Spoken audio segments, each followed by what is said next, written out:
I never believed in fate until the night a broken duke stumbled onto our moor, his soul darker than the storm that raged around him. And I never believed in love until that same man looked at me as though I were the only light left in his world. My name is Eleanor Ashford, though the villagers of Yorkshire had other names for me. Witch, healer, outcast. I had grown accustomed to their whispers, to the way mothers pulled their children close when I passed, to the way men crossed themselves as if my very shadow carried plague. But I was none of the things they feared.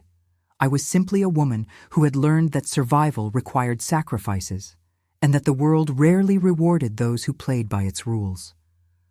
I was born in a small cottage on the edge of Whitby, the only daughter of a country physician who believed that medicine was as much art as science. My father taught me to read the language of the body, to understand the whispers of a pulse, the secrets held in the color of skin, the stories told by trembling hands. My mother, a gentle woman with hair the color of autumn leaves, taught me the old ways. She knew which herbs could ease a fever, which roots could calm a troubled mind, which flowers, picked under moonlight, could help a barren woman conceive. The villagers came to her in secret, ashamed of their desperation, but grateful for her gifts. When I was 17, my mother died of the very illness she had spent her life trying to cure. A tumor, my father said, his voice hollow as he closed her eyes for the last time. Something growing inside her that no herb or prayer could touch. I watched him unravel after that, watched the man who had taught me to heal become a ghost haunting his own life. He found solace in drink, then in gambling, then in the opium dens that lined the darker streets of the city. Within 2 years, everything we had was gone. The cottage, the books, the dried herbs hanging from the rafters like memories of a gentler time. My father died on a winter night, alone in a rented room that smelled of despair. I found him the next morning, his body cold, a letter clutched in his hand. The letter was addressed to me, filled with apologies I could not bear to read. I burned it in the fireplace and watched the paper curl into ash, taking with it the last remnants of the life I had known. I was 20 years old, orphaned, penniless, and utterly alone. The workhouse would have been my fate had it not been for a woman named Moira. She found me huddled in the doorway of a church, too proud to beg but too hungry to move. Moira was old, her face a map of wrinkles carved by wind and time, her eyes the pale blue of winter sky. She looked at me for a long moment, then extended her hand. "Come with me, child," she said. "There is a place for women like us." I did not ask what she meant by women like us. I simply took her hand and followed. The moor was a world unto itself. Miles of rolling heath stretched toward the horizon, broken only by ancient stones and twisted trees that seemed to claw at the sky. The wind never stopped, carrying with it the smell of peat and rain and something older, something that whispered of secrets buried deep in the earth. It was beautiful in its desolation, terrible in its isolation, and it became my home. The women of the moor were not witches, no matter what the villagers believed. They were healers and midwives, herbalists and seers, women who had been cast out by a society that had no place for their knowledge or their independence. Some had fled abusive husbands. Others had been accused of crimes they did not commit. A few, like me, had simply lost everything and everyone they had ever loved. We lived in a cluster of stone cottages nestled in a valley, hidden from the main roads, protected by the moor's reputation for danger and dark magic. Moira became my teacher, my mentor, my second mother. She taught me secrets my own mother had only hinted at. The proper way to harvest belladonna without poisoning myself. The words to speak over a dying man to ease his passage. The art of reading the future in the patterns of tea leaves and the flight of birds. I did not believe in all of it, but I learned nonetheless. Knowledge was power, and power was the only currency that mattered when you had nothing else. 5 years passed. I grew from a frightened girl into a woman who had learned to carry her grief like a stone in her pocket, always present, but no longer unbearable. I delivered babies and closed the eyes of the dying. I brewed tinctures and listened to confessions whispered in the dark. I became one of them, one of the women of the Moor, and I thought I had found peace. I was wrong. He came on the night of the autumn equinox, when the boundary between worlds was said to be thin, and the spirits of the dead walked freely among the living. The storm had been building all day, dark clouds piling on the horizon like an army preparing for siege. By nightfall, the rain fell in sheets and the wind howled like a wounded animal. We gathered in Moira's cottage, the largest of our dwellings, and waited for the fury to pass. The knock came just after midnight. I was the one who answered, my candle flickering in the draught that slipped through the cracks in the door. The man standing on our threshold was tall, his dark hair plastered to his face by the rain, his clothes torn and muddied. But it was his eyes that caught me, held me, refused to let me look away. They were the color of storm clouds, gray and turbulent, filled with a pain so profound that I felt it echo in my own chest. "I need your help," he said, his voice rough as gravel. "I will pay any price." Moira appeared behind me, her hand resting on my shoulder. She studied the stranger with those pale eyes that seemed to see beyond flesh and bone, into the very heart of a person. "Come in," she said at last. "But know this, the price we ask is never gold." He stepped inside, bringing with him the smell of rain and something else. Blood. I noticed then the wound on his side, the dark stain spreading across his shirt. He had been stabbed, and recently. Another inch to the left, and the blade would have found his heart. "Let me see to that," I said, my healer's instincts overriding my caution. "Sit by the fire." He obeyed without protest, lowering himself onto a wooden stool with a grimace of pain. The other women watched from the shadows, their faces illuminated by flickering candlelight, their expressions unreadable. I gathered my supplies, the clean cloth and the salve made from yarrow and honey, the needle and thread I would need to close the wound. As I worked, he told us his story. His name was Sebastian Blackwood, Duke of Ravensmoor, though he said the title with such bitterness that it sounded like a curse. He had been betrayed by his own brother, a man named Marcus, who had coveted everything Sebastian possessed. His title, his wealth, his betrothed. The betrayal had been years in the making, a careful web of lies and manipulation that had stripped Sebastian of everything. His fiancée had been seduced and turned against him. His fortune had been stolen through forged documents and bribed solicitors. And when Sebastian had finally discovered the truth, Marcus had tried to kill him. "He nearly succeeded," Sebastian said, his jaw tight as I stitched his wound. "He thought I was dead. He left me bleeding in an alley in London, and he returned to my estate to claim what he had stolen." "Why come to us?" Moira asked, her voice soft but sharp as a blade. "You are a duke. You have the law, the courts, the power of your name." Sebastian laughed, a hollow sound that held no mirth. "The law protects men like my brother. He has the documents, the witnesses, the money to buy whatever verdict he desires. By the time the courts untangle his lies, I will be dead, and he will have won." He looked at Moira with those storm-gray eyes. "I need something the law cannot give me. I need justice." "You mean revenge," I said quietly, not looking up from my work. He turned to me, and for a moment, something flickered in his gaze.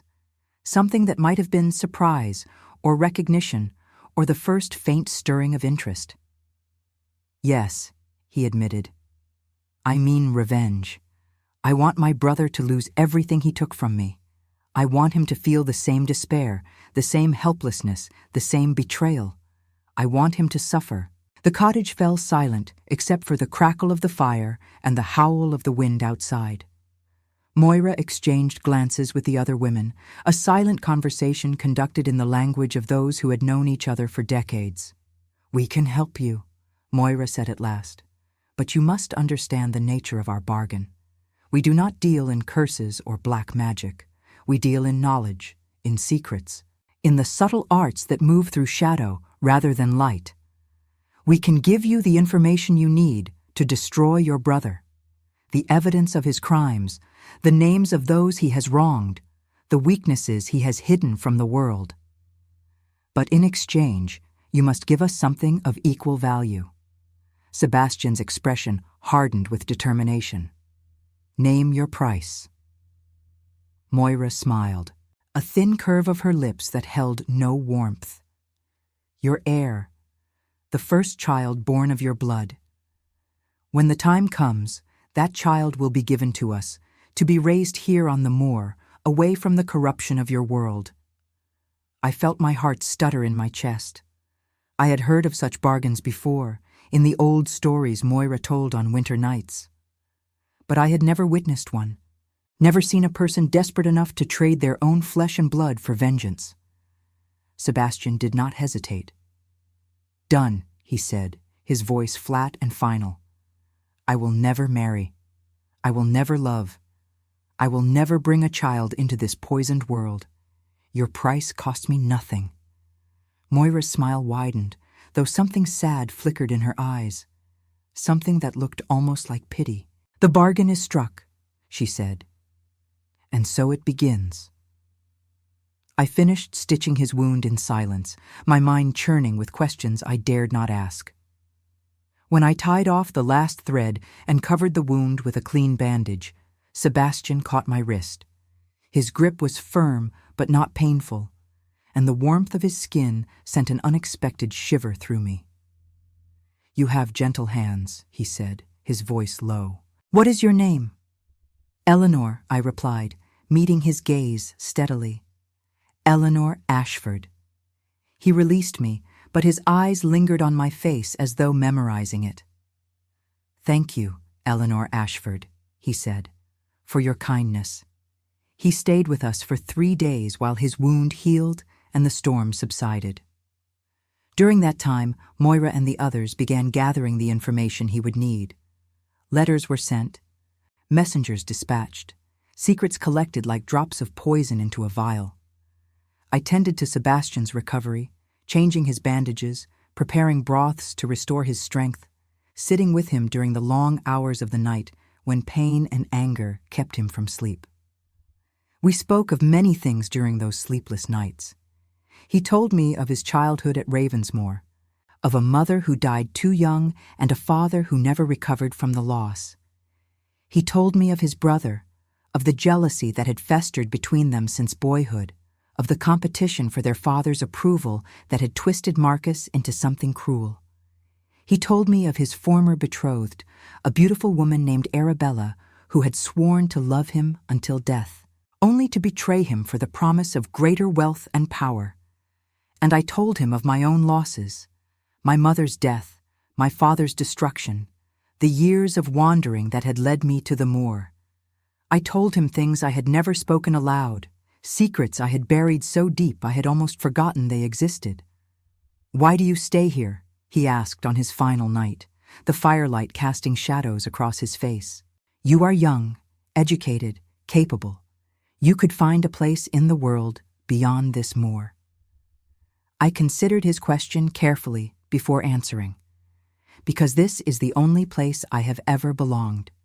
The world you speak of, the world of ballrooms and calling cards and social seasons, that world has no room for women like me. Here I am valued. Here I am free." He looked at me for a long moment, his expression unreadable. "Perhaps," he said slowly, "there are other kinds of freedom, other places where you might belong." I did not know what to say to that, so I said nothing. But his words stayed with me long after he had gone, echoing in my mind like a melody I could not quite remember. When Sebastian left to begin his campaign of vengeance, I thought I would never see him again. He was a duke, a man of power and position, and I was a healer on a lonely moor. Our paths had crossed by accident, and now they would diverge forever. But fate, it seemed, had other plans. 3 months after his departure, Moira summoned me to her cottage.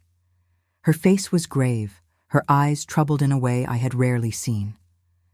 "I have a task for you, Eleanor," she said. "One that will require all your courage and all your skill." "What task?" I asked, my heart beginning to pound. "The Duke of Ravensmoor has requested our continued assistance. His revenge proceeds well, but he needs someone inside his household. Someone to watch, to listen, to ensure that his enemies do not learn of our involvement." She paused, her gaze searching my face. "I am sending you to Ravensmoor Manor. You will go as a healer, tending to the Duke's recovery from his wounds. But your true purpose will be to protect our interests and ensure that the bargain is fulfilled." I stared at her, my mind reeling. "You want me to live in his house? Among the aristocracy?" "I want you to do what must be done," Moira replied. "The Duke asked for you specifically." She tilted her head, curiosity flickering in her eyes. "He remembered you, Eleanor. He remembered your gentle hands and your quiet strength. He trusts you as much as he trusts anyone. I wanted to refuse. I wanted to stay on the moor where I was safe, where I understood the rules, where no one could hurt me. But something deeper stirred within me, something that had been awakened during those 3 days of tending to a wounded duke, a longing for something more, a yearning for a life beyond the boundaries I had drawn around my heart. "Very well," I said, my voice steady despite the trembling in my chest. "I will go." Moira nodded, satisfaction and something else, perhaps concern, passing across her weathered features. "Remember, Eleanor," she said softly, "the bargain must be honored. Whatever happens, whatever you feel, the heir belongs to us. Do not forget your duty." "I will not forget," I promised. But even as I spoke the words, I wondered if I would be able to keep them. And I wondered, with a flutter of fear and anticipation, what awaited me in the grand halls of Ravensmoor Manor. The carriage that would take me to my new life arrived the following morning, black as a raven against the gray autumn sky. As I climbed inside, I looked back at the moor one last time, at the women who had become my family, at the only home I had known for 5 years. "Be careful," Moira called out, her voice carried by the wind. "The heart is a treacherous thing, child. It does not always obey our commands." I waved to her as the carriage began to move, carrying me away from everything familiar and toward a destiny I could not yet imagine. I did not know then that I was riding toward love. I did not know that the cold, broken Duke would become the other half of my soul. And I did not know that the child I would one day carry, the heir promised to the women of the moor, would become not a price to be paid, but a bridge between 2 worlds. All I knew was that my life was about to change forever. And as the moor disappeared behind me, swallowed by mist and distance, I felt the first stirring of something that might have been hope. Ravensmoor Manor rose from the Yorkshire landscape like a creature from another age, its grey stone towers piercing the autumn sky, its countless windows glinting in the weak afternoon light. I pressed my face to the carriage window as we approached, my breath fogging the glass, my heart hammering against my ribs. I had seen grand houses before, from a distance, but nothing had prepared me for this. The manor was a fortress and a palace combined, sprawling across the hillside with the confidence of centuries, surrounded by gardens that even in their autumn decay hinted at summer magnificence.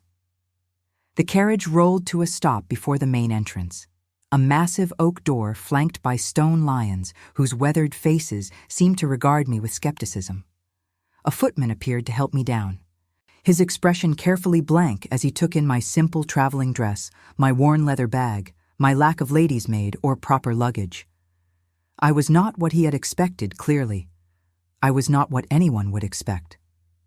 "Welcome to Ravensmoor, miss," he said, his tone polite but distant. "His Grace is expecting you." I followed him through the great door into an entrance hall that stole the breath from my lungs. The ceiling soared above me, painted with scenes of classical mythology, gods and goddesses frozen in eternal drama. A grand staircase swept upward like a river of marble, and everywhere I looked there was evidence of wealth so vast it seemed almost obscene. Crystal chandeliers, oil paintings in gilded frames, furniture that cost more than my father had earned in his entire life. And yet, for all its grandeur, the house felt cold, empty, as though the beauty was a mask concealing something hollow within. Miss Ashford. I turned at the sound of my name and found Sebastian standing in the doorway of what appeared to be a study. He looked different than he had on the moor. Cleaner, certainly, his dark hair neatly combed, his clothes immaculate. But the storm in his eyes remained, that turbulent gray that spoke of wounds no physician could heal. "Your Grace," I said, dropping into a curtsy that felt awkward and unpracticed. "Thank you for your hospitality." He crossed the hall toward me, his footsteps echoing on the marble floor. When he reached me, he stopped close enough that I could smell the faint scent of sandalwood and something darker, whiskey perhaps, or grief.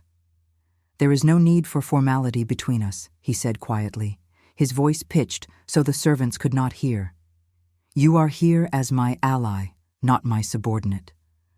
I trust you have not forgotten our arrangement." "I have not," I replied, meeting his gaze steadily. "I am here to serve the interests of those who helped you, and to ensure that your revenge succeeds." Something flickered in his expression, a ghost of emotion that vanished before I could name it. "Good," he said. "Then let me show you to your rooms. We have much to discuss." The chambers he had prepared for me were finer than any I had ever occupied, finer than anything I had dared to dream during those cold nights on the moor. A sitting room with tall windows overlooking the gardens, where the last roses of autumn clung stubbornly to their thorny branches. A bedroom with a four-poster bed draped in blue velvet, so soft it seemed to whisper against my skin. A private dressing room with a wardrobe already filled with clothes, each garment chosen with care, as though someone had known my measurements before I arrived. I ran my fingers over the silk and wool and cotton, garments finer than anything I had ever owned, and felt a strange mixture of gratitude and unease. "You will need to look the part," Sebastian said, watching me from the doorway. "My household believes you are a distant cousin come to assist with my recovery. A healer, yes, but one of gentle birth. The clothes will help maintain the illusion." I turned to face him. "And what of your brother? What does he believe?" Sebastian's jaw tightened. "Marcus believes I am dead. He has taken possession of my London properties and is currently attempting to break the entail on the estate itself. He thinks he has won. His smile was cold and sharp as a blade. He is wrong." Over the following weeks I learned the rhythms of Ravensmoor Manor. I learned which servants could be trusted and which reported to Marcus through channels Sebastian had not yet discovered. I learned the history of the house, the generations of Blackwoods who had lived and died within its walls, the scandals and triumphs that had shaped the family's legacy. And I learned, slowly and painfully, the full extent of Sebastian's suffering. His brother's betrayal had been more thorough than I had imagined. Marcus had not merely stolen Sebastian's fortune and his betrothed. He had systematically destroyed Sebastian's reputation, spreading rumors of madness and vice, convincing society that the rightful Duke of Ravensmoor was unfit to bear the title. Sebastian had returned from the dead only to find himself a pariah, shunned by former friends, whispered about in drawing rooms, treated as an embarrassment by the very people who had once sought his favor. The pain of it was etched in every line of his face, in the way he flinched when letters arrived bearing news from London, in the darkness that settled over him on nights when the memories grew too heavy to bear. I watched him pace the halls like a caged animal, watched him drink whiskey by the fire until the flames burned low, watched him stare out windows at nothing, lost in a past he could not change and a future he could not see. And slowly, without meaning to, I began to care. It started with small things. A book left on his desk that I knew he would enjoy. a pot of tea brought to his study when I noticed he had forgotten to eat. A conversation extended beyond what duty required, lingering in the library as the candles burned down, discussing philosophy and poetry and the nature of justice. He was brilliant, I discovered, his mind sharp and quick despite the weight of his sorrows. He could quote Shakespeare from memory and debate the merits of political reform and explain the mathematics of astronomy with equal facility. He was also wounded in ways that went deeper than the scar I had stitched on the moor, broken in places that no amount of herbs or prayers could reach. One evening, as autumn deepened toward winter and the first frost painted silver patterns on the window panes, I found him in the portrait gallery. The corridor stretched long and shadowed, lined with generations of Blackwoods who stared down from gilded frames with expressions ranging from pride to melancholy. Sebastian stood before a painting of a woman set apart from the others, her dark hair swept up in the fashion of a generation past, her gray eyes the same shade as his own. There was a gentleness to her painted features that none of the other portraits possessed, a warmth that seemed to glow even through the canvas and the years. "My mother," he said without turning, somehow knowing it was me. "She died when I was 12. A fever that took her within a fortnight. The physicians could do nothing." I sat by her bedside and watched her slip away, and I have never felt so helpless in all my life. I moved to stand beside him, studying the portrait. "She was beautiful. She was kind," he replied, his voice rough. "She was the only person who ever loved me without condition. My father," he tried, I suppose in his way. But after she died, something in him died too. He became cold, distant, obsessed with duty and legacy. Marcus learned to please him, to perform the role of the perfect son. I could never master the art of pretending. "And you're betrothed?" I asked softly. "Arabella?" Sebastian's expression hardened. Arabella loved the idea of being a duchess. She loved the money, the status, the power. When Marcus offered her more, she did not hesitate. He finally turned to look at me, and I saw something raw and vulnerable in his gaze. I thought I loved her. I thought she loved me. But it was all an illusion, a performance as carefully staged as any theater production. "Not all love is performance," I said, the words escaping before I could stop them. He studied me for a long moment, his eyes searching my face as though looking for something he was afraid to name. "No," he agreed quietly. "I suppose it is not." The revenge proceeded according to plan. Information flowed from the moor, arriving in coded letters that I deciphered in the privacy of my chambers. Marcus had made enemies over the years, men and women he had cheated and betrayed in his climb to power. Sebastian reached out to them, forging alliances built on shared grievance, gathering evidence of crimes that went far beyond the theft of a birthright. Fraud, bribery, even whispers of murder, a business partner who had died under suspicious circumstances, a servant who had known too much and vanished without trace. It was ugly work, this business of vengeance.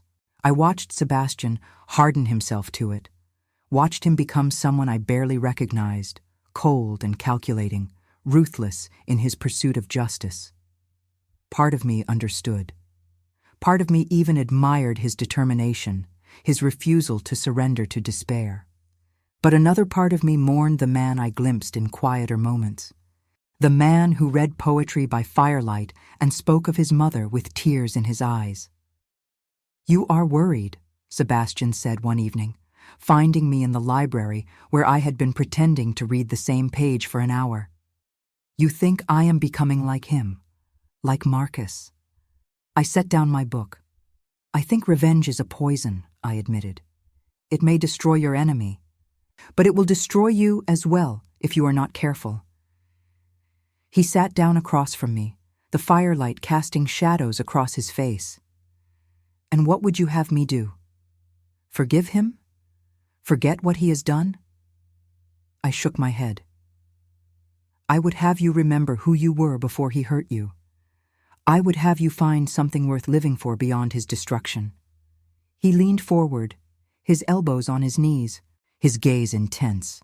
"And what if I told you that I have found something? Something I never expected?"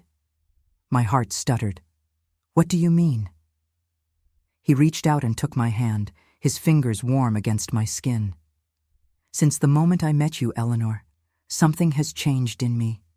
You see me as I truly am, not as the duke or the victim or the instrument of vengeance. Just a man, a broken, foolish man who has made terrible mistakes and may yet make more. But when I am with you, I feel as though redemption might be possible, as though there might be a life worth living after all of this is over. I should have pulled away. I should have reminded him of the bargain, of the price he had promised to pay, of the impossibility of any future between a duke and a woman of the Moor. But I did none of those things. Instead, I let him hold my hand, and I felt the walls I had built around my heart begin to crumble. "We cannot," I whispered. "You know we cannot." "Why?" His voice was fierce, almost angry. "Because of who you are? Because of who I am? Because of what the world would say?" "Because of the bargain," I said, the words tasting like ash on my tongue. "You made a promise. Sebastian, your heir, in exchange for your revenge. If there was ever a child, it would belong to them, to the women of the Moor." He released my hand as though I had burned him. "I would never let them take my child," he said, his voice low and dangerous. "Any child of mine." "Then we must never have a child," I replied, my heart breaking even as I spoke. "We must never allow ourselves to feel what we are beginning to feel. It is the only way." He stared at me for a long moment, and I saw the war raging behind his eyes. The desire and the duty, the longing and the fear, the man he wanted to be and the man he had become. "You are right," he said at last, the words hollow. "Of course you are right." He rose and left the library without another word, and I sat alone in the firelight, tears streaming down my face, wondering how I had allowed myself to fall in love with a man I could never have. The winter came hard that year, blanketing Ravensmoor in snow that muffled every sound and turned the world into a landscape of white silence. Sebastian and I maintained our distance, speaking only when necessary, avoiding each other's eyes, pretending that nothing had changed. But everything had changed.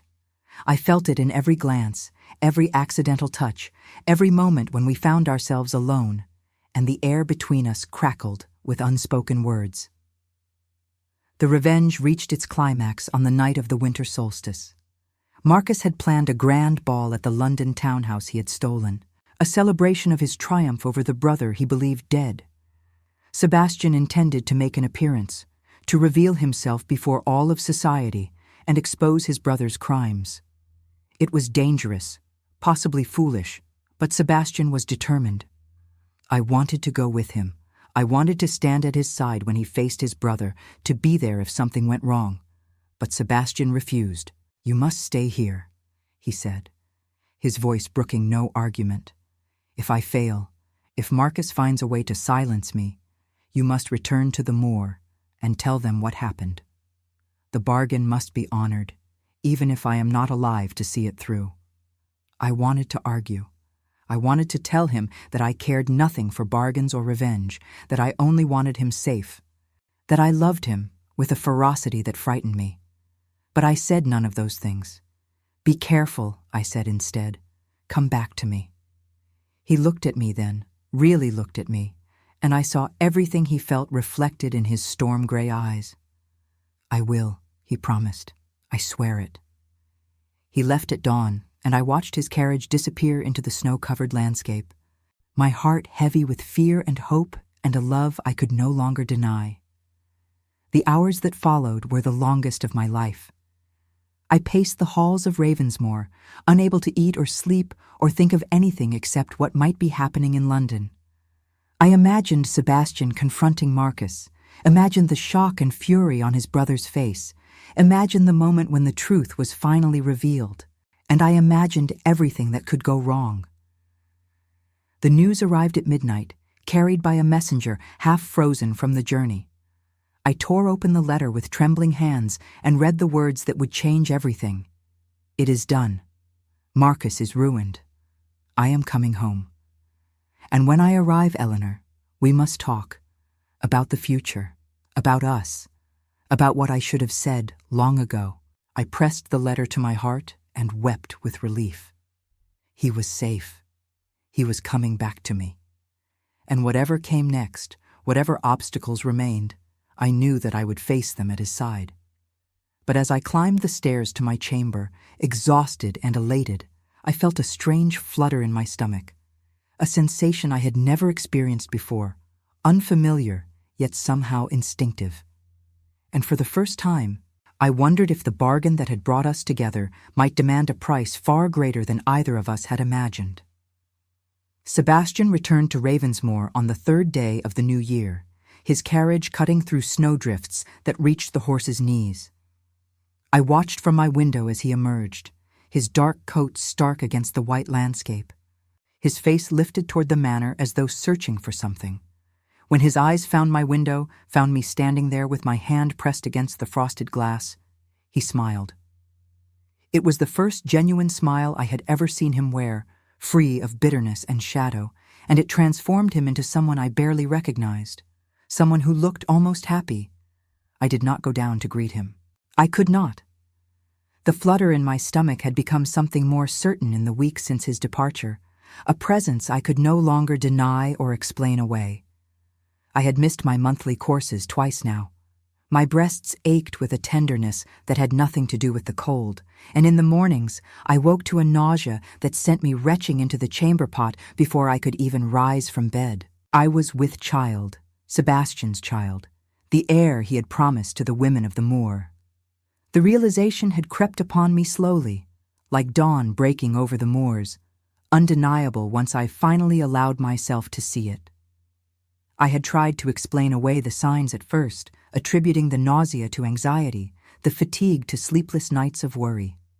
But my body knew what my mind refused to accept. Life was growing within me, a tiny flame kindled in the darkness of winter, and nothing I could do would extinguish it. I spent hours standing before my mirror, pressing my hands against my still flat belly, trying to feel something of the child that would change everything. Sometimes I felt terror, sharp and cold as ice. Sometimes I felt wonder, soft as candlelight. And sometimes I felt a love so fierce it frightened me. A love for a being I had not yet met. A love that made me understand for the first time why mothers would die for their children. The knock on my door came within the hour. I had composed myself by then, washed my face and pinned my hair and donned a dress of deep green wool that hid the slight changes already beginning in my body. When I opened the door, Sebastian stood on the threshold, and the joy in his expression made my heart crack open with love and terror in equal measure. "Eleanor," he breathed, and before I could speak, he had pulled me into his arms. I let myself be held. I let myself sink into his warmth, his strength, the solid reality of him after so many weeks of fear and longing. He smelled of winter air and horses and something uniquely his own, and I memorized the sensation of his body against mine, knowing that everything was about to change. "I have so much to tell you," he said, pulling back to look at me. "Marcus is finished." The evidence we gathered was more than enough. Fraud, embezzlement, the murder of his business partner. He has been arrested and awaits trial. The properties he stole have been returned to me. My reputation has been restored. It is over, Eleanor. It is finally over. I should have been happy for him. I was happy for him.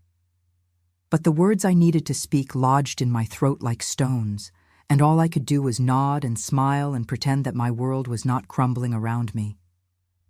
"What is wrong?" Sebastian asked, his brow furrowing with concern. "You look pale. Are you unwell?" "I am fine," I lied. "Simply tired." The waiting was difficult. He studied me for a long moment, and I saw the doubt flicker in his eyes. But he did not press the matter. Instead, he took my hand and led me downstairs, where the servants had prepared a celebratory luncheon and the great hall blazed with candles against the gray winter light. The weeks that followed were a strange dream, beautiful and terrible in equal measure.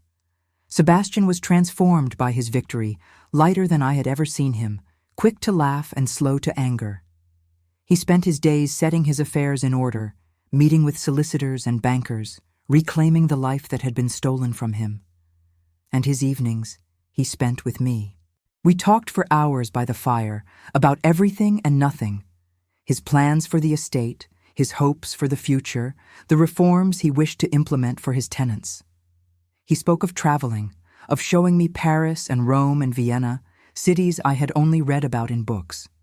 He spoke of us as though we had a future together, as though the obstacles between us had dissolved along with his brother's schemes. And I let him speak. I let him dream. Because I could not bring myself to shatter his happiness with the truth. But secrets have a way of revealing themselves, no matter how carefully we guard them. It happened on a morning in late January, when the snow had finally begun to melt and the first tentative hints of spring whispered in the air. I had woken early, as had become my habit, to empty my stomach before Sebastian could notice. But this time, as I straightened from the wash basin, the door opened behind me. Eleanor. Sebastian's voice was soft, but there was something in it that made my blood run cold. I turned slowly, wiping my mouth with the back of my hand, and found him standing in the doorway of my chamber. His face was pale, his eyes fixed on me with an intensity that bordered on pain. "How long?" he asked quietly. I did not pretend to misunderstand. I did not insult him with denials or deflections. I simply told the truth. Since before you left for London, I have known with certainty for several weeks now. He crossed the room in 3 swift strides and took my face in his hands. His touch was gentle, almost reverent, but I could feel the tremor in his fingers. "Why did you not tell me?" "Because I did not know what to say." I looked up at him, letting him see the fear I had been hiding for so long. "Because of the bargain, Sebastian, the heir you promised to them. This child, our child, belongs to the women of the Moor." "No." His voice was fierce, his grip tightening on my face. "No, I will not allow it. I made that bargain when I believed I would never love, never marry, never have children. Everything has changed since then. I will go to them. I will explain. I will offer them anything else they ask. But I will not give them my child. You do not understand," I said, tears spilling down my cheeks. "These women saved my life. They gave me a home when I had nothing, a family when I was alone. The bargains they make are sacred. They have helped countless desperate souls over the centuries, and they have never once broken their word. If we refuse to honor the agreement, I do not know what they will do. I do not know if they can forgive such a betrayal. Then we will face their judgment together." Sebastian wiped the tears from my cheeks with his thumbs. "Eleanor, listen to me. I love you. I have loved you since the moment you stitched my wound on that stormy night, since the moment you looked at me without fear or judgment and saw the man beneath the title. I cannot lose you, and I cannot lose this child. Whatever price must be paid, I will pay it. But I will not let them take what belongs to us. I wanted to believe him. I wanted to believe that love could conquer all, that the rules that governed my world could be bent or broken by the force of his will. But I knew better. I had lived among the women of the Moor for 5 years. I had seen what happened to those who tried to escape their bargains. "There is something else you should know," I said, pulling gently away from his hands. "The women did not send me here only to watch over your revenge. They sent me because Moira foresaw something. A child born of our union, a child who would bridge 2 worlds. She knew, Sebastian. She knew before either of us did that this would happen." He stared at me, confusion and anger warring in his expression. If she knew, then why demand the child at all? What is the purpose of this cruelty? I shook my head. "I do not know. Moira speaks in riddles when it suits her, and her visions are not always clear even to herself. But I believe there is a reason for all of this, a purpose we cannot yet see." Sebastian turned away from me, his hands clenched at his sides. I watched him struggle with emotions too vast to contain, watched him fight the rage that threatened to consume him. When he finally spoke again, his voice was low and rough with unshed tears.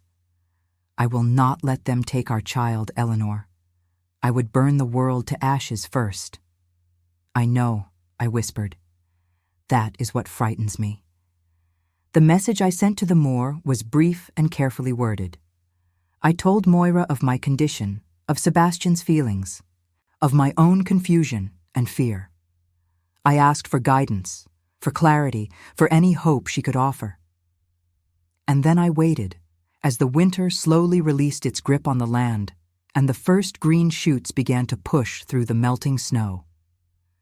Her reply arrived 3 weeks later, carried by a young woman I had known during my time on the moor. Her name was Lily, a girl of perhaps 16 with wild red hair and freckles scattered across her nose like constellations. She had been orphaned even younger than I, abandoned on the moor as an infant, raised by the women as one of their own. "Moira sends her greetings," Lily said, handing me the sealed letter, "and a warning. The time of choosing approaches. You must be ready." "Choosing?" I asked, my heart hammering. "What choice?" But Lily only shook her head. "I am not meant to say more. Read the letter. Moira will explain." I retreated to my chamber and broke the seal with trembling fingers. Moira's handwriting was spidery and difficult to read, but I had long since learned to decipher it. I settled into the chair by the window, where the pale spring light filtered through clouds heavy with the promise of rain, and began to read. "My dear Eleanor," the letter began. "You ask questions to which I cannot give simple answers. The world is seldom as simple as we wish it to be, and the future is a tapestry woven from threads we cannot always see. The bargain made with the Duke was real, but its purpose was not what either of you believed. I saw in my visions a child born of 2 worlds, 1 foot in the halls of power and 1 on the soil of the moor. This child is not a price to be paid, but a bridge to be built. For too long, the women of the moor have lived in shadow, feared and hated by a world that does not understand us. And for too long, the aristocracy has rotted from within, poisoned by its own pride and cruelty. The child you carry has the power to change both worlds, to bring healing where there has been division, to forge a new path where none existed before. But this can only happen if both sides are willing to trust. You must bring the Duke to the moor, Eleanor. He must see who we truly are, not the witches of legend, but the women who have survived despite everything. And he must choose, freely and without coercion, to let his child walk between both worlds. The bargain demanded his heir. It did not demand the child be taken from him. Come to me when the spring thaw is complete. Bring the Duke, and let us speak of futures instead of prices. With love, Moira." I read the letter 3 times before its meaning fully penetrated. The bargain was not what we had thought. The child was not meant to be stolen, but shared. A bridge, Moira had called it. A connection between 2 worlds that had never understood each other. I found Sebastian in his study, poring over estate accounts with the focused intensity he brought to everything. When I handed him the letter, he read it in silence, his expression shifting from suspicion to confusion to something that might have been hope. "She wants us to come to her," he said slowly. "She wants me to see the moor for myself." "Yes." I watched his face carefully. "What do you think?" He set down the letter and looked at me. "I think that I have spent my entire life trusting the wrong people. My brother, my betrothed, the society that was supposed to protect me." He reached out and took my hand. "But I trusted you from the moment we met, Eleanor. And if you tell me that these women are worthy of that same trust, I will believe you." "They saved my life," I said. They gave me purpose when I had lost everything. They are not what the world believes them to be. Then we will go to them." Sebastian raised my hand to his lips and pressed a kiss against my knuckles. Together. We departed for the moor on the first day of April, when the roads had finally dried enough for safe travel and the hedgerows had begun to bloom with the first white blossoms of hawthorn. I sat beside Sebastian in the carriage, my hand resting on the slight swell of my belly that only I could notice, watching the landscape change from the manicured estates of Yorkshire to the wild rolling heath that had once been my home.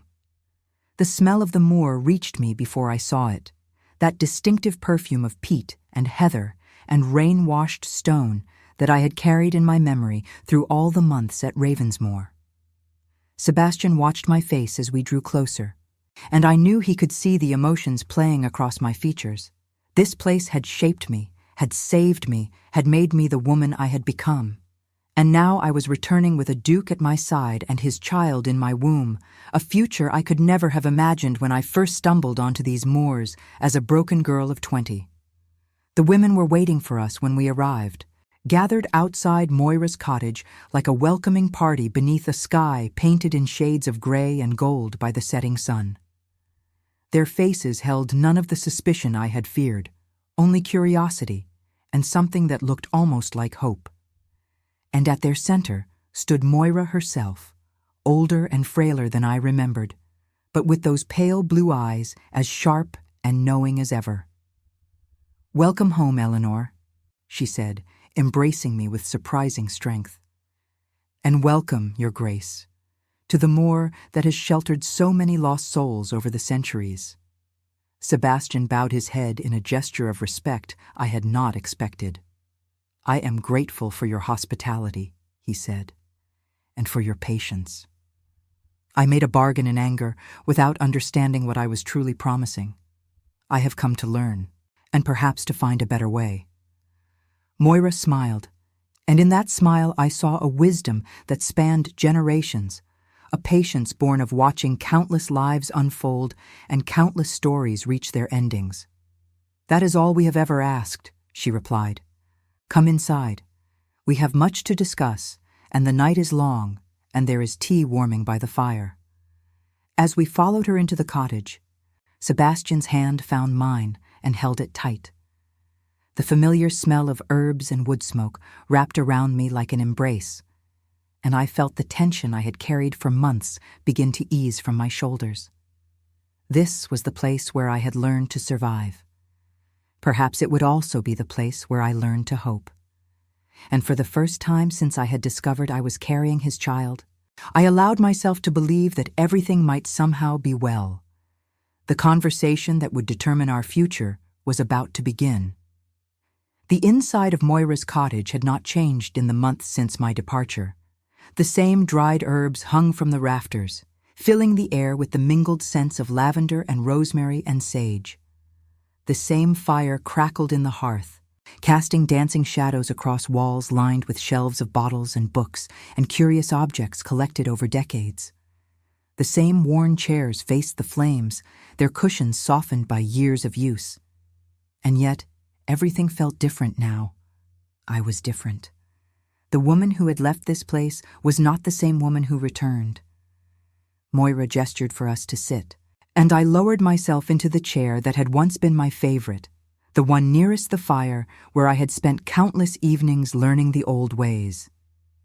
Sebastian took the seat beside me, his posture rigid with the tension of a man accustomed to controlling every situation and suddenly finding himself in territory he did not understand. "Tea first," Moira said, her voice carrying the authority of one who had lived long enough to know that important conversations required proper preparation. "Then we will speak of bargains and children and the future that awaits us all." She moved about the cottage with surprising grace for a woman of her years, preparing the tea with the same care she brought to everything. I watched her weathered hands measure the leaves, pour the boiling water, stir in a spoonful of honey. These were the hands that had taught me to heal, to survive, to find strength in the midst of despair. Whatever happened tonight, I owed this woman more than I could ever repay. When we each held a cup of steaming tea, Moira settled into her own chair and fixed Sebastian with those pale, penetrating eyes. "You came to us in desperation," she began, her voice soft but clear. "A man betrayed by blood, consumed by rage, willing to promise anything for the chance at vengeance. I have seen many such men over the years. Most of them are destroyed by their own hatred, becoming mirrors of the enemies they sought to defeat. But you, Your Grace, you are different." Sebastian's jaw tightened. "Different? How?" "Because you found something stronger than revenge." Moira's gaze shifted to me, and I saw warmth in her eyes that made my throat tighten with emotion. "You found love, and love has a way of changing everything, even bargains made in darkness." Sebastian set down his teacup with deliberate care. "Your letter spoke of a bridge between worlds, of a child who would unite rather than divide. I confess I do not fully understand what you mean." Moira nodded slowly, as though she had expected this question. "Let me tell you a story, Your Grace, a story of how we came to be what we are." She settled back in her chair, and her eyes grew distant, focused on something far beyond the walls of the cottage. "Centuries ago, when this land was young and the old ways still held power, there were women who served as keepers of knowledge, healers, midwives, seers, those who understood the language of plants and stars and the rhythms of the earth itself. They were honored by their communities, sought out for wisdom and aid in times of need. But as the world changed, as new religions and new powers rose to dominance, these women became dangerous. Their knowledge threatened those who wished to control what people believed and how they lived. And so the persecutions began.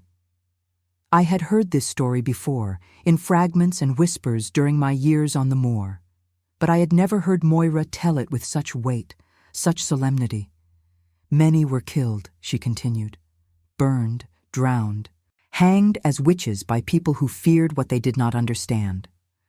Those who survived learned to hide, to gather in secret places where the old ways could be preserved. This moor became one such sanctuary. For generations, we have lived here in the shadows, keeping our knowledge alive, helping those desperate enough to seek us out, but always at a distance, always as outcasts, feared and reviled by the very society we served." She paused, her gaze returning to Sebastian's face. "The bargain I offered you was unusual, I admit. We do not typically demand heirs or children. But when you stumbled onto our moor that night, bleeding and broken, I saw something in the flames, a vision of what might be if the right choices were made." "What did you see?" Sebastian asked, his voice rough. "I saw a child," Moira replied. "A child of noble blood and moorland spirit, raised with one foot in each world. A child who would grow to bridge the gap between the society that fears us and the knowledge we have preserved. I saw that child opening doors that have been closed for centuries, bringing healing where there has been hatred, understanding where there has been ignorance." She leaned forward, her eyes bright with an intensity that seemed to transcend her frail body. "But such a future cannot be forced. It must be chosen. That is why the bargain was worded as it was, to bring you back to us, to give us the chance to explain what we truly seek. Not to steal your child, Your Grace, to share in their raising, to ensure that the heir of Ravensmoor knows both worlds and has the wisdom to navigate between them." Sebastian was silent for a long moment, his brow furrowed in thought. I could see him wrestling with her words, testing them against his own understanding, searching for the trap he was certain must be hidden somewhere within. "You want my child to spend time here," he said slowly, "on the moor, learning your ways." "Yes," Moira agreed. "Part of each year, perhaps, enough to understand who we are and what we preserve, enough to form bonds with the women who will one day look to that child for protection and advocacy." "Protection?" Sebastian's voice sharpened. "From what? From the fear that still haunts us." Moira's expression grew somber. Even now, in this age of reason and progress, there are those who would see us destroyed. Landowners who covet our territory, clergymen who preach against our existence, magistrates who would find any excuse to drive us out, or worse. We survive because we are forgotten, because the moor is too harsh and remote for most to bother with us. But that will not last forever. The world is changing, encroaching on the wild places. Someday, we will need allies in the halls of power. We will need someone who can speak for us, who understands our worth, who has the influence to shield us from those who would do us harm. I felt tears prick at my eyes as I finally understood the full scope of Moira's vision. She was not trying to take our child. She was trying to save her people. Sebastian turned to me, and I saw the conflict in his expression. "What do you think, Eleanor? You know these women better than I ever could. Do you believe what she says?" I reached out and took his hand, drawing strength from the warmth of his skin against mine. "I believe her," I said firmly. "I have lived among them for 5 years. I have seen their kindness, their wisdom, their dedication to helping those in need. They are not the monsters society has made them out to be.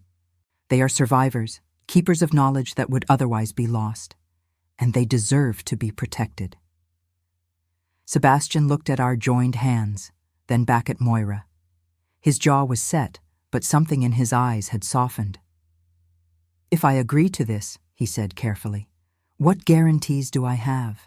How do I know you will not take more than we offer, or use our child for purposes we have not sanctioned?" Moira smiled, a thin curve of her lips that held both amusement and approval. "You bargain like a duke," she observed. "Good. That will serve you well. As for guarantees, I can offer only my word and the word of every woman on this moor. We have never broken a bargain in all the centuries of our existence. Our reputation depends on it. If we were known to be faithless, no one would ever seek our aid again." She rose from her chair and moved to one of the shelves lining the walls. From among the clutter of bottles and boxes, she retrieved a small leather pouch tied with a crimson cord. "But if you require something more tangible," she said, returning to her seat, "I offer you this." She opened the pouch and withdrew a ring, simple but beautiful, a band of silver set with a stone the color of moonlight. "This ring has been passed down through generations of our keepers," Moira explained. "It is said to have been crafted in the old times, when such things still held power. Whether you believe in its magic or not, it is the most precious object we possess. I give it to your bride as a sign of our good faith. As long as she wears it, the bond between our worlds remains unbroken." She held the ring out to me, and I took it with trembling fingers. The metal was cool against my skin, and the stone seemed to glow faintly in the firelight. "I cannot accept this," I whispered. "It is too precious." "It is exactly precious enough," Moira replied. "The things that matter most are always the things we are willing to sacrifice." Sebastian watched as I slipped the ring onto my finger, beside the space where a wedding band would one day rest. His expression was unreadable, but when he spoke, his voice was steady. "I will need time to consider your proposal," he said to Moira. "This is not a decision to be made lightly." "Of course," Moira agreed. "Stay with us for a few days. See how we live, what we do, who we truly are beneath the legends and the fear. Then make your choice with open eyes and a full heart." We stayed on the moor for 5 days, and in that time, I watched Sebastian transform. At first, he was cautious, observing everything with the sharp eyes of a man who had learned the hard way not to trust appearances. He asked questions constantly, probing for weaknesses, testing the women's knowledge and intentions. But as the days passed, his suspicion began to melt away. He watched Moira deliver a farmer's wife of twins, her aged hands as steady and sure as any London physician's. He listened as the women taught him about the herbs they grew, the remedies they brewed, the subtle art of reading the body's signals. He sat by the fire on the 3rd evening and listened to stories of the old times, of persecution and survival, of courage and loss, and I saw something shift in his expression, something that looked like understanding. On the fourth day, he helped repair the roof of one of the cottages, working alongside women half his age, his fine clothes covered in dust and thatch. When I brought him water at midday, he looked up at me with a grin I had never seen before, open and unguarded, the smile of a man who had finally found something worth believing in. "These women are remarkable," he said, wiping sweat from his brow. "How has society ignored them for so long?" "Because society fears what it cannot control," I replied. "And these women have never been controllable." He nodded slowly, his gaze drifting to the cottage where Moira was teaching Lily the art of setting broken bones. "I understand now," he said quietly, "why you chose to stay with them, why you became one of them." I followed his gaze, watching the old woman and the young one bent over their work. "They gave me a home when I had none," I said, "a purpose when I had lost everything. They are the closest thing to family I have known since my mother died." Sebastian was silent for a moment. Then he turned to me, his expression serious. "I want our child to know them," he said. "I want our child to learn what they have to teach, to carry their wisdom into the future. And I want to help protect them in whatever way I can." Tears sprang to my eyes, and I could not stop them from falling. "Do you mean it?" He took my face in his hands, wiping the tears from my cheeks with his thumbs. "I have spent my life surrounded by people who claim to be honorable while scheming behind my back," he said. "These women have been nothing but honest with us, even when the truth was difficult to hear. They deserve my support, and they will have it." That night, we sat with Moira by the fire and formalized the new agreement. Our child would spend summers on the moor, learning the old ways from the women who had preserved them. Sebastian would use his influence to protect the community, ensuring that their land remained theirs and that the law left them in peace. And the ring I wore would be passed down through our line, a symbol of the bond between two worlds that had once seemed impossibly far apart. When everything was settled, Moira took my hands in hers and looked into my eyes. "You have done well, Eleanor," she said softly. "Better than I ever dared to hope." "I did nothing," I protested.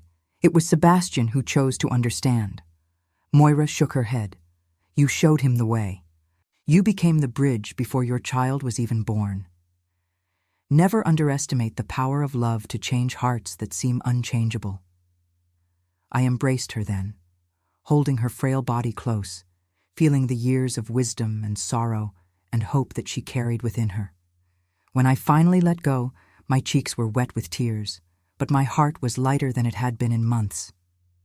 The next morning, we prepared to return to Ravensmoor. The women gathered to see us off, pressing gifts into our hands, dried herbs and protective charms and small tokens of affection. Lily hugged me fiercely and made me promise to return before the baby came. "I will be there when the child is born," she said. "Moira says I am ready to assist in my first birth." "I would be honored," I replied, meaning every word. As our carriage rolled away from the cottage, I looked back at the women who had saved me, who had given me a new life, who would now be part of my future in ways I had never imagined. Moira stood at the center of the group, one hand raised in farewell, her pale eyes shining with something that looked like triumph. She knew, I realized. From the very beginning, she knew this was how it would end. Sebastian took my hand and squeezed it gently. "Are you well?" he asked. I turned to him, this man who had come to the moor seeking destruction and was leaving with something far more precious. "I am well," I said. "For the first time in a very long time, I am truly well." He smiled and pressed a kiss to my forehead. "Then let us go home," he said. "We have a wedding to plan and a nursery to prepare."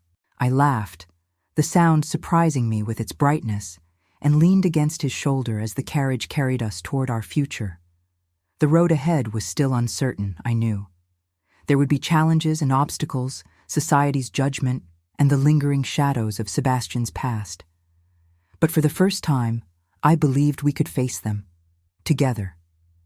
And as the moor disappeared behind us, I placed my hand on my belly and silently promised the life growing within that they would know both worlds, both families, both parts of who they were destined to become. A bridge between worlds, Moira had called them.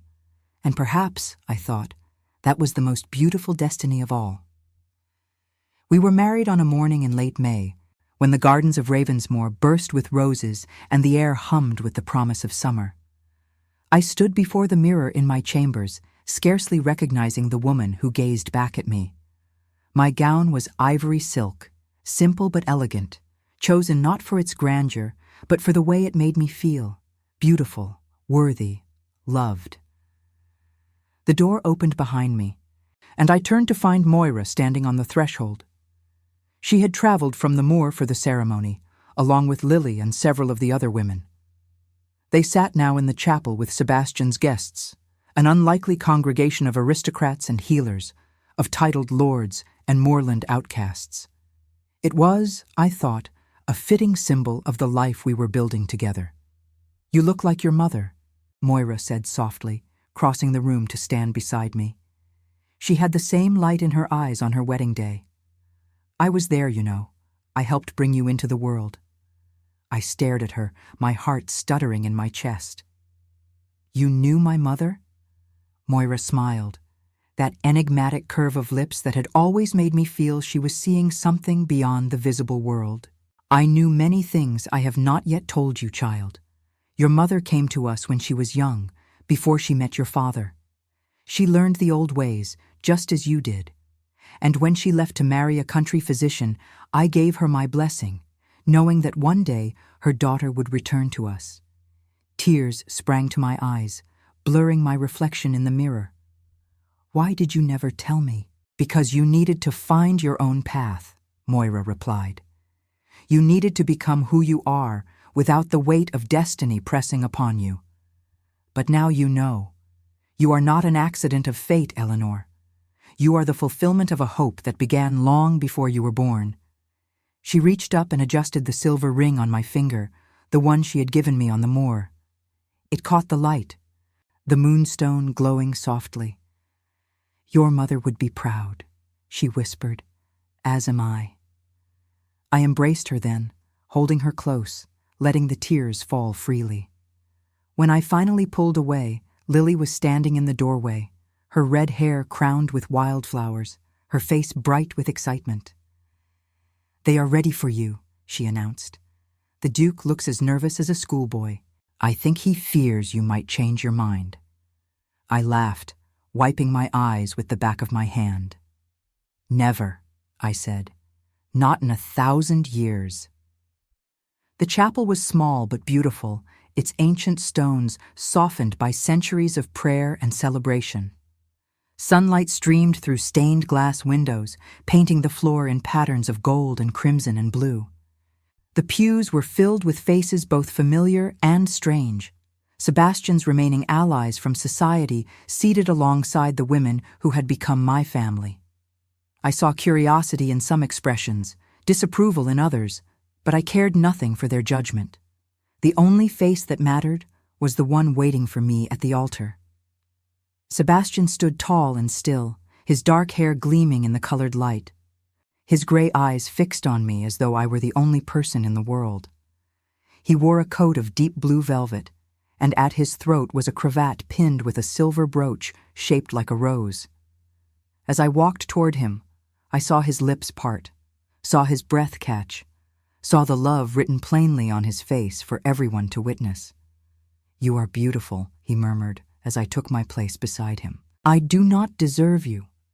"Perhaps not," I replied with a small smile. "But you have me nonetheless." The ceremony was brief and traditional, the old words spoken by a vicar who had known Sebastian since childhood. We exchanged vows and rings, promises of fidelity and devotion that felt less like obligations than like truths we had already been living. And when Sebastian kissed me, soft and reverent, sealing our union before God and witnesses, I felt something settle into place within me. A certainty that had been building for months finally made complete. I was no longer Eleanor Ashford, orphan and outcast. I was Eleanor Blackwood, Duchess of Ravensmoor. And I had never been more myself. The celebration that followed was unlike anything the county had seen in decades.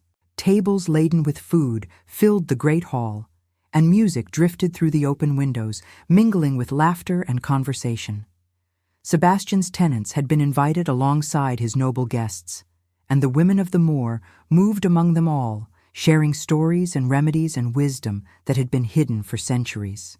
I watched Moira deep in conversation with a baroness who had initially looked upon her with suspicion, and smiled as I saw the older woman's expression shift from skepticism to fascination.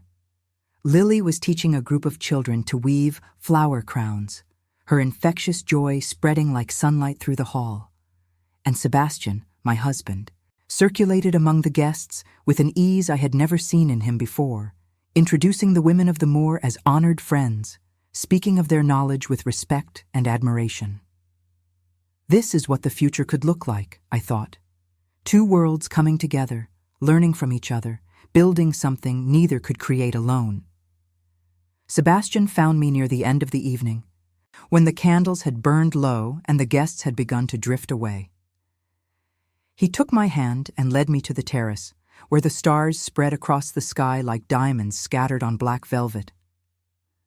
"Are you happy?" he asked, his voice soft in the darkness. I leaned against him, feeling the steady rhythm of his heart beneath my cheek. "I am happy," I replied, happier than I ever thought possible. He pressed a kiss to the top of my head. "As am I. And to think it all began with a bargain made in desperation on a stormy night." I smiled, remembering that night, the wind howling around Moira's cottage, the stranger bleeding on our threshold, the promise that had seemed like nothing but a desperate man's recklessness. "The best things often begin in darkness," I said. "It makes the light all the more precious when it finally comes." The summer passed in a blur of happiness and preparation.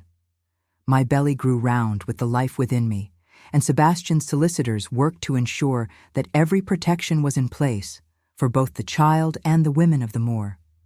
Legal documents were drawn up, land rights secured, arrangements made for the future we had promised to build. It was tedious work, but necessary, and Sebastian approached it with the same determination he had once brought to his revenge. Moira visited often, bringing herbs to ease my discomfort and wisdom to guide my preparation for motherhood. She told me stories of the births she had attended over the years, of the joy and the pain and the profound miracle of new life entering the world. She taught me breathing techniques and massage methods, and she promised that when the time came, she would be there. "The child will be strong," she said one afternoon, her hands pressed gently against my swollen belly. "I can feel it, a spirit fierce enough to walk between worlds, gentle enough to heal the wounds of centuries." "How can you know such things?" I asked, half skeptical, half awed. Moira smiled. "I know because I have been waiting for this child for longer than you have been alive, and because some things are simply meant to be." The pains began on a night in early September, when the first hints of autumn colored the leaves and the harvest moon hung low and golden on the horizon.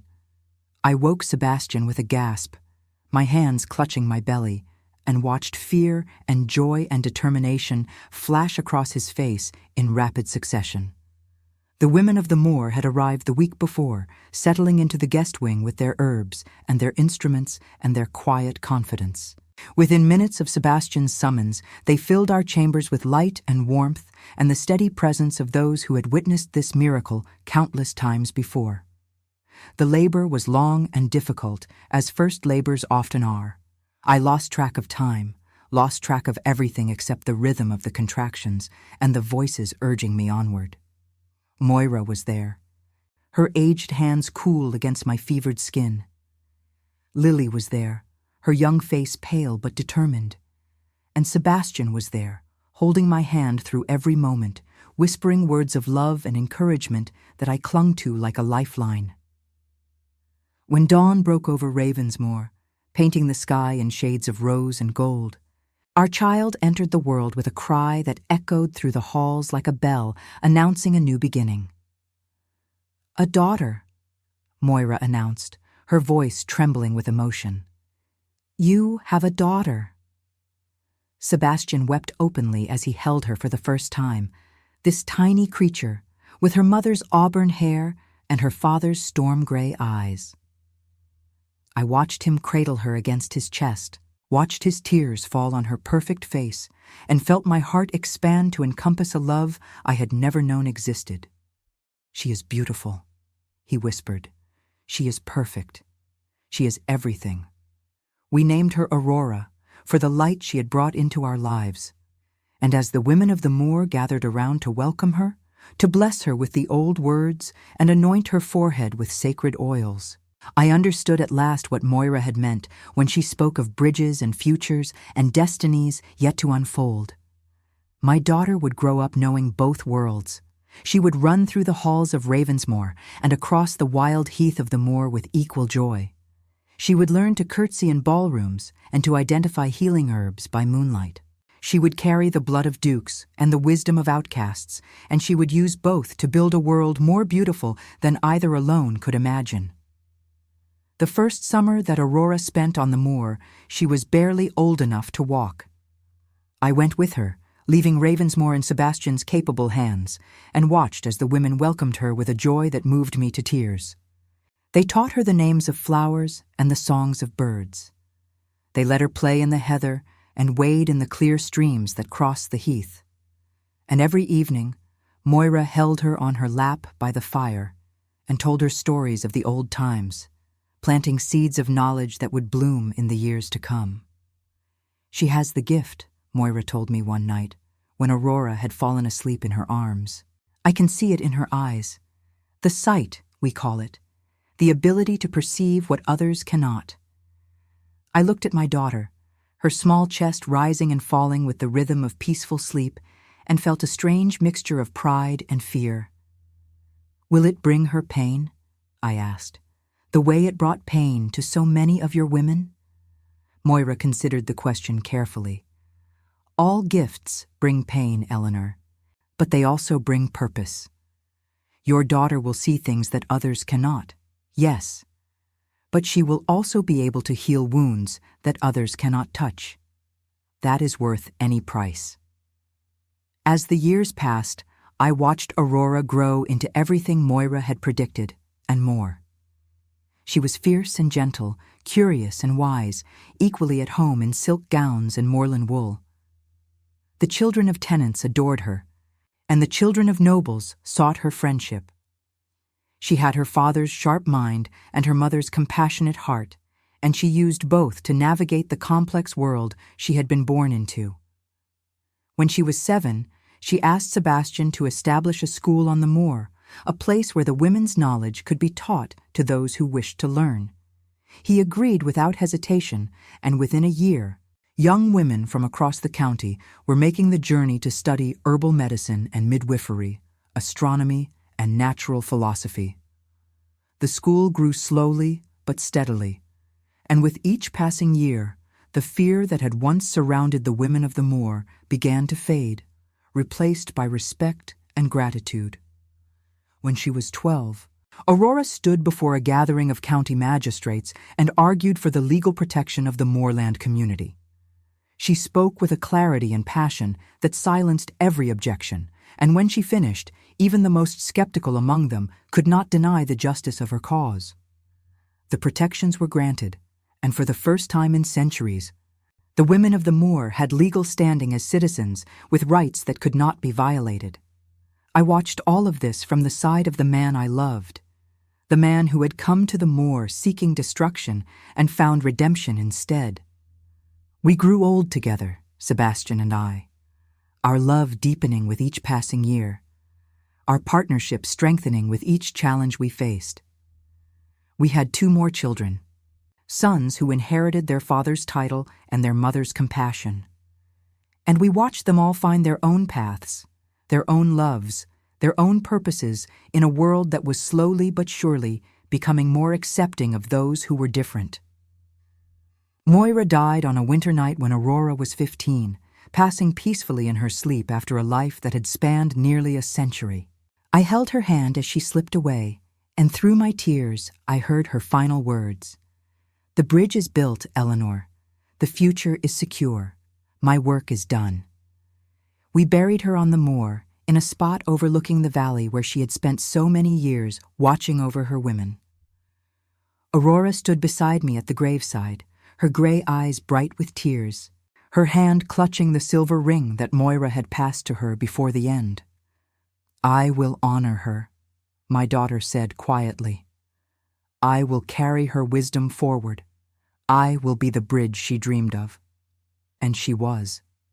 She became the greatest healer the county had ever known, equally skilled in the old ways and the new. She advised lords and commoners alike, and she trained a new generation of women to carry on the knowledge that had nearly been lost. When she finally married, it was to a man who loved her for exactly who she was, and their children carried the legacy forward into yet another generation. I am old now, as I write these words by candlelight in the same chamber where I once watched Sebastian sleep off the wounds of his betrayal. My hair has turned silver, and my hands tremble as they hold the pen. But my heart is full, fuller than I ever dreamed it could be on that long-ago night when I was a broken girl huddling in a church doorway, praying for a salvation I could not imagine. The bargain that brought Sebastian to the moor was meant to be a curse. It became instead the greatest blessing of our lives. Our daughter united two worlds that had been divided for centuries, and in doing so, she healed wounds that had festered for generations. The women of the moor are no longer outcasts, no longer feared and reviled. They are honored members of society, their knowledge respected, their rights protected. And I, Eleanor Blackwood, Duchess of Ravensmoor, am the bridge that made it all possible. I never believed in fate until the night a broken duke stumbled onto our moor. And I never believed in love until that same man looked at me as though I were the only light left in his world. But I believe now. I believe in fate and love and the power of hope to transform even the darkest of bargains into something beautiful. This is my story. This is our story. And though the telling of it ends here, the living of it continues, passed from generation to generation, a legacy of love that will never truly die. The bridge between worlds stands strong, and it always will.